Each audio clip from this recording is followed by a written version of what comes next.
अस्सलामु अलैकुम वरहमतुल्लाहि वबरकातुह। मोहतरम भाइयों, बुज़ुर्गों, दोस्तों, ये हमारा इस्लाही मुआशरा का 1350वां सबक है।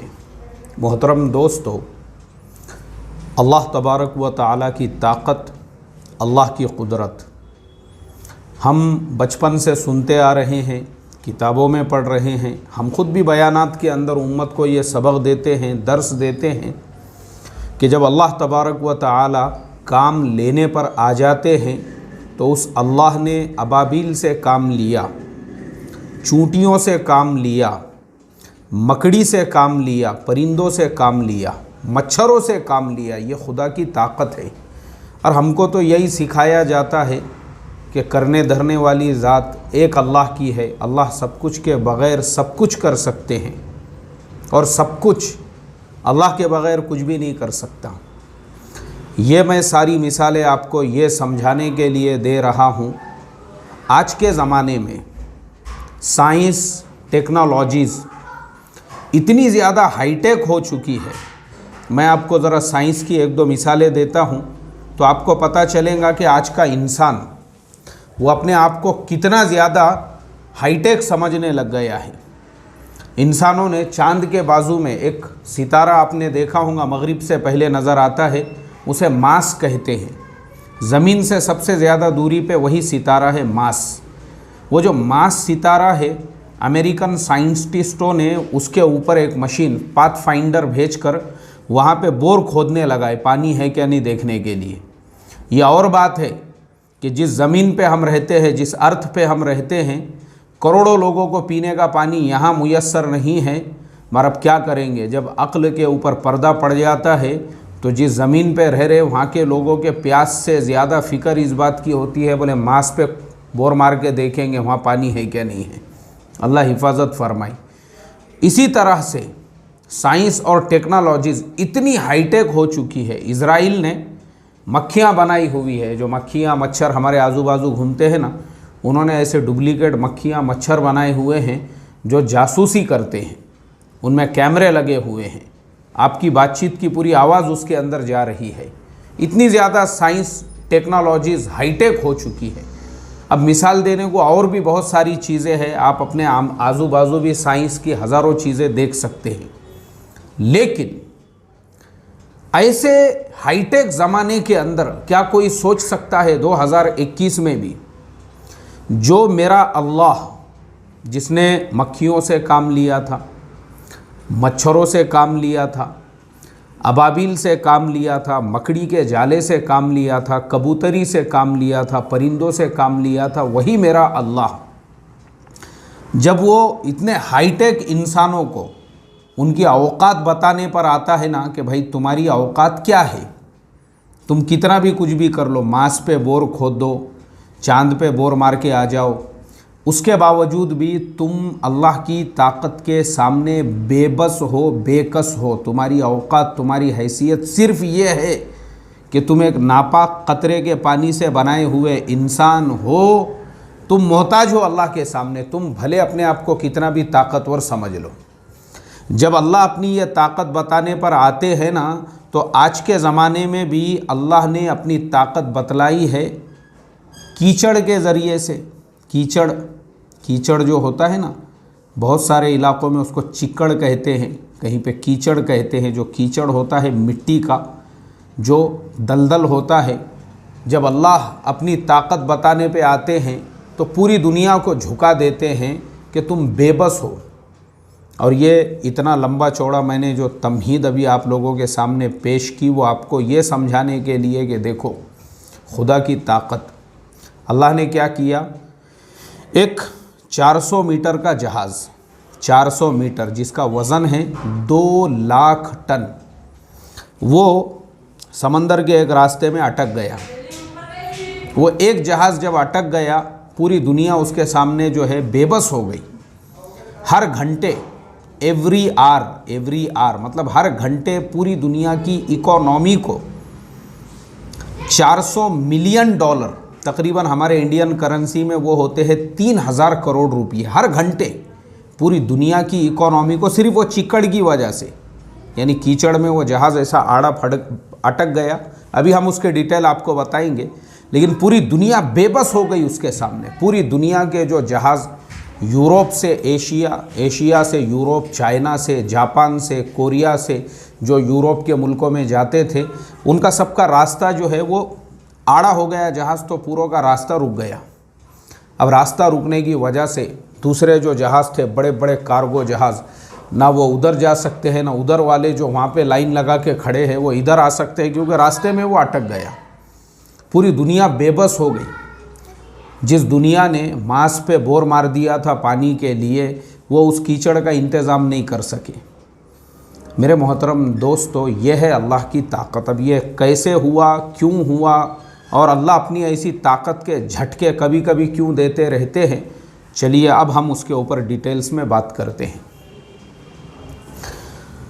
समंदर, दुनिया के अंदर समंदर जो अल्लाह तबारक व तआला ने बनाए हुए हैं हमारी सहूलत के लिए, हमारी आसानियों के लिए, तो अल्लाह ताला ने समंदरों के रास्ते पैदा कर दिए हैं। कुरान पाक में फरमाया जिससे इंसान फ़ायदा हासिल करते हैं समंदरों के रास्ते से। और समंदर के रास्ते, समंदर का जो सफ़र है वो हज़ारों साल से दुनिया में चलता आ रहा है। हज़ारों साल से हज़रत नूह अलैहिस्सलातु वस्सलाम का जो वाक़िया है, हम लोग कुरान करीम में अल्लाह ताला ने पूरी वजाहत के साथ उसको बयान फरमाया। बाइबल में भी वो वाक़िया आपको मिलेगा, हम लोग बचपन से सुनते आ रहे हैं। हज़रत नूह अलैहिस्सलातु वस्सलाम की कश्ती, उनका जहाज़। तो समंदरी जो रास्ते हैं, ये दुनिया में सफ़र का सबसे आसान, दूर से दूर का सफ़र आप इसके ज़रिए से एकदम सहूलत और आसानी से तय कर सकते हैं। अब इन्हीं समंदरों के अंदर दो समंदर, एक समंदर वो एशिया का है, दूसरा समंदर है यूरोप का, और उन दोनों के बीच में अफ्रीका की ज़मीन का एक 193 किलोमीटर्स का एक पट्टा आता है। अगर वो 193 में रास्ता बना दिया जाए पानी का ही, और एशिया का जो समंदर है उसका नाम है बहरे अहमर यानी रेड सी, उसको जो है मेडिटेरियन सी जो यूरोप का है, उससे अगर जोड़ दिया जाता है तो उसका सबसे बड़ा फ़ायदा ये है कि एशिया से यानी चाइना से, जापान से, कोरिया से, ताइवान से, हमारे भारत देश से और जितने भी मुल्क हैं, यहाँ से माल लेकर जो जहाज़ यूरोप में जा रहे हैं, फ्रांस जा रहे हैं, पेरिस जा रहे हैं, लंदन जा रहे हैं, और स्पेन जा रहे हैं, इटली जा रहे हैं, और जितने भी मुल्क हैं यूरोप के, उन मुल्कों में, और ऐसे ही अमेरिका वगैरह में जो माल लेकर जा रहे हैं, सामान लेकर जा रहे हैं, उन जहाज़ों का 8,900 किलोमीटर का सफ़र कम हो जाता है, जो तकरीबन होता है 15 दिन का सफ़र। मतलब एक तरफ आपके सामने वो सफ़र है जो सिर्फ 193 किलोमीटर, यानी वो ज़मीन के पट्टे में एक रास्ता बना दिया जाता है, तो 193 किलोमीटर के वो सफ़र की वजह से आपका 15 दिन का सफ़र बच जाता है, यानी 8,900 किलोमीटर का सफ़र बच रहा है। ये चीज़ आज से 150 साल पहले जब खिलाफत उस्मानिया का ज़माना था, उस वक्त उनके ये समझ में आई कि भाई ये ज़मीन का जो छोटा सा पट्टा है, इसको खोद कर अगर हम यहाँ पे एक नहर बनाते हैं, तो वो नहर बनाने की वजह से यूरोप का जो मेडिटेरियन सी है और एशिया का जो बहरे अहमर है, रेड सी, दोनों मिल जाएंगे। और दोनों मिलने की वजह से ये इतना लंबा पूरा, यानी अफ्रीका आप सोचो ना, नीचे जो है पूरे अफ्रीका, केनिया, इथोपिया, बोट्सवाना, उसके बाद में साउथ अफ्रीका, वहाँ से ऐसा पूरा चक्कर मार के फिर पूरे अफ्रीका से ऐसा उनको यूरोप जाना पड़ रहा है। यानी 8,900 किलोमीटर का सफ़र सिर्फ 193 किलोमीटर के उस छोटे से रास्ते की वजह से करना पड़ रहा है। वहीं पे अगर हम नहर बना देते हैं तो 8,900 किलोमीटर की बजाय इनको सिर्फ 193 किलोमीटर का सफ़र करना पड़ेगा, यानी तकरीबन दिन, आधे दिन के सफ़र में उनका 15 दिन का सफ़र बच जाएगा।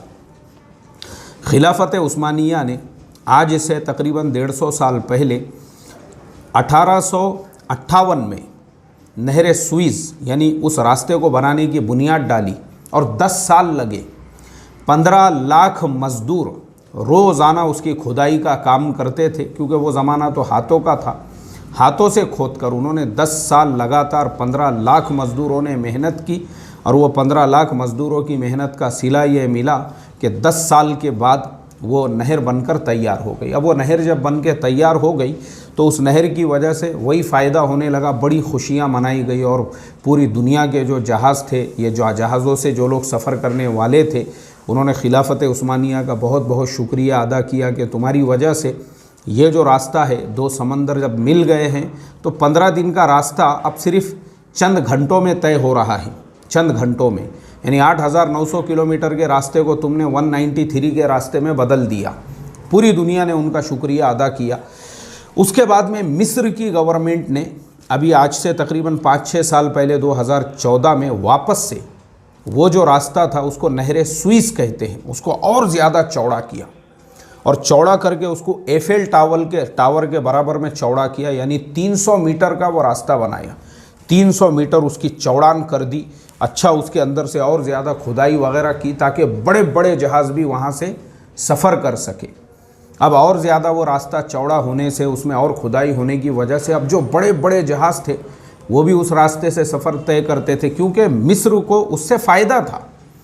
मिस्र की गवर्नमेंट हर साल यानी 2020 में मिस्र की गवर्नमेंट ने $5.6 बिलियन सिर्फ जो टोल है, टोल नाके के जैसा वो इस्तेमाल करते थे, जो टोल है उनको वो जहाज़ों से जो टोल मिला, क्योंकि रोज़ाना उस रास्ते से तकरीबन 90 से 80 जहाज़ गुज़रते हैं। अब जो नया रास्ता बना और हर जहाज़ से वो लोग जो टोल वसूल करते हैं वो तकरीबन 1 साल में, पिछले साल हो गया $5.6 बिलियन।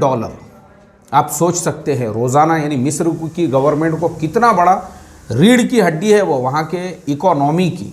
सिर्फ जहाज़ गुज़र रहे हैं और बैठे बैठे इनको टोल वसूल करना है, जो खिलाफत उस्मानिया की मेहरबानी से इनको मिला हुआ है।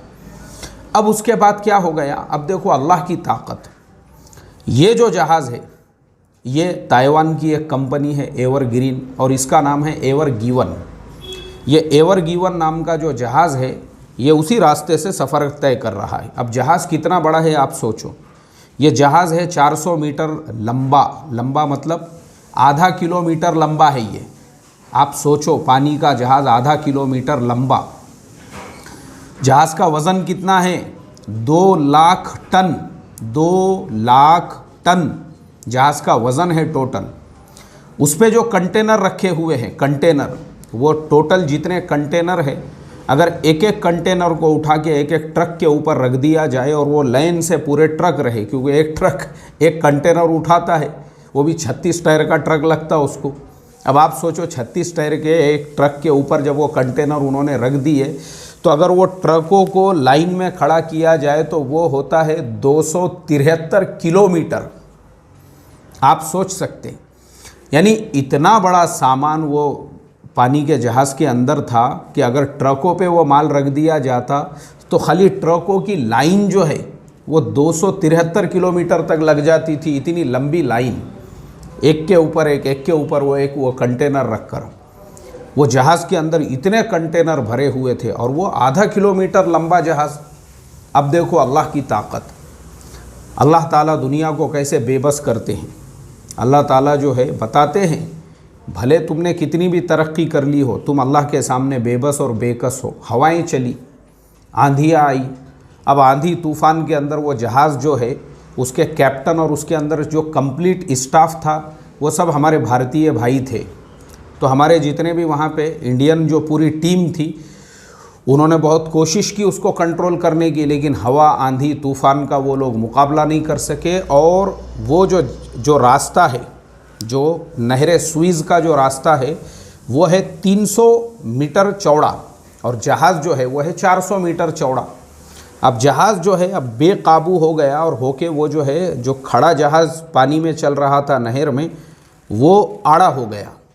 अब आड़ा होने के बाद आप सोच सकते हैं, जो नहर बनी हुई है वो 300 मीटर चौड़ी है और जहाज़ 400 मीटर है, तो जहाज़ को उसके अंदर पूरी तरह से मूव होने के लिए जगह ही नहीं है।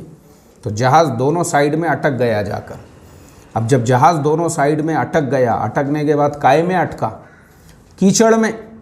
पीछे की साइड भी कीचड़ है, सामने की साइड भी कीचड़ है। कीचड़ में ऐसा अटका जिसकी वजह से पूरी दुनिया की जो इकोनॉमी है वो धराशायी हो गई उसके सामने। पूरी दुनिया के अंदर परेशान हो गए। आप सोचो, हर आदमी, हम लोग तक, क्योंकि जैसे ही जहाज़ के फंसने की इत्तला मिली, फ़ौरन जो क्रूड ऑयल है उसका रेट 6% बढ़ गया पूरी दुनिया में। हमारे यहाँ पे नासिक से जो अंगूर सप्लाई होते हैं, उनके सारे जहाज़ वहाँ पे लाइन में खड़े हुए हैं, जो यूरोप के मुल्कों में जाते हैं। जहाज़ अटक गया तो अब वो अंगूर वहाँ से, यानी वो सप्लाई हो नहीं सकते, बेचारे किसान लोग परेशान हो गए। हम लोगों के ऊपर इफ़ेक्ट ये पड़ा कि कई जगह पे पेट्रोल पंप जो है वो बंद करने की ज़रूरत पड़ गई, क्योंकि उनके पास में स्टॉक नहीं था। वही रास्ता था जिसके ज़रिए से जो है ऑयल की सप्लाई होती थी। बहुत सारे, यानी पूरी दुनिया की जो इकोनॉमी है, आपको सुनकर हैरत होंगी कि जो छोटी छोटी ज़रूरत की चीज़ है, जिन मुल्कों में टॉयलेट पेपर इस्तेमाल करते हैं, टॉयलेट पेपर का रेट डबल टिबल हो गया वहाँ पे, क्योंकि उसके भी जहाज़ जो है वो अटक गए वहाँ पे। बहरहाल मेरे मोहतरम दोस्तों, अल्लाह ताला इस तरीक़े से दुनिया को बताते हैं, दिखाते हैं। अब क्या रास्ता था वो जहाज़ को निकालने का? जेसीबी की खुदाई तो जेसीबी को वहाँ पे, अब जेसीबी अगर आप देखेंगे तो आपको हैरत होगी कि वो जहाज़ हाथी की तरह से है और वो चूंटी की तरह से जेसीबी उसके नीचे जो है कीचड़ निकालने का काम कर रहा। बेबस, यानी पूरी दुनिया, अल्लाह ताला ने दुनिया को ये सिखाया, ये दर्स दिया, अरे भाई पहले जिस ज़मीन पे रहते हो वहाँ की ज़रूरतों को पहले देखो। लाखों लोग यहाँ पे पानी नहीं मिलने की वजह से प्यासे मर रहे हैं, वहाँ बोर खोद रहे जाके वो मास के ऊपर। अल्लाह हिफाजत फरमाए।